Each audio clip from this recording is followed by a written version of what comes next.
So at the time of making this video, Fallen Shadow has been banned off Twitch for the simple reason that she had bad mental health. That's right, Twitch apparently took a look at her content and determined it unsafe for their audience and banned her because of it. Now, out of full transparency, I don't watch her content and I don't really know who she is. I have heard her name over time and apparently she's been quote unquote quite controversial in the past, but again, I don't know. I've never really watched her, nor do I really plan to in the future.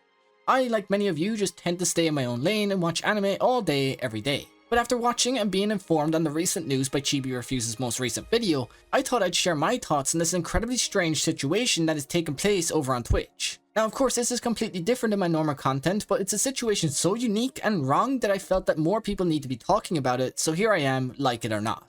Now, first off, Chibi's video will be linked below, so if you'd like to hear his thoughts on any of this situation, then feel free to click that for yourselves. I agree with almost everything he has to say within it, so be sure to check him out. He's a great creator and somebody I'm a massive fan of for a long time. But now, Fallen Shadow woke up to her Twitch being banned, and apparently wasn't informed as to why.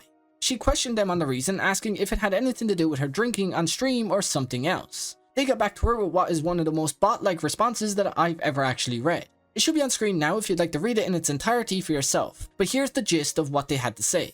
They reviewed Fallen Shadow's content and became concerned about her state of mind. They urged her to seek some help from professionals and anyone close to her. They then claimed that as it stands, her content goes against some weird interpretation of what their terms of service actually is, and as such her account has been banned for 30 days, also removing any subscription money that she may have gained within that 30 days. Basically, she has been suspended from her job with no income coming her way.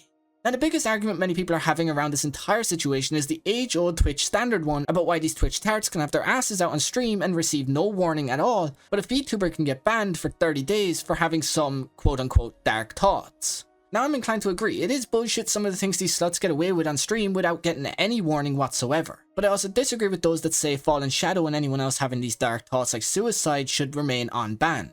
Now, I know that's bad to say, but hear me out. If anyone is suffering, then I will always support them and urge them to seek help. I myself have some close family that have literally done some dark shit in the past, so I know all too well about what it's like for the individual and those around them.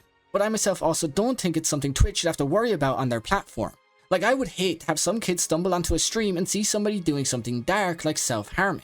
I think it's in the best interest of Twitch and everyone who watches their platform to have these people banned for a short period of time so they can go and hopefully find the help they need.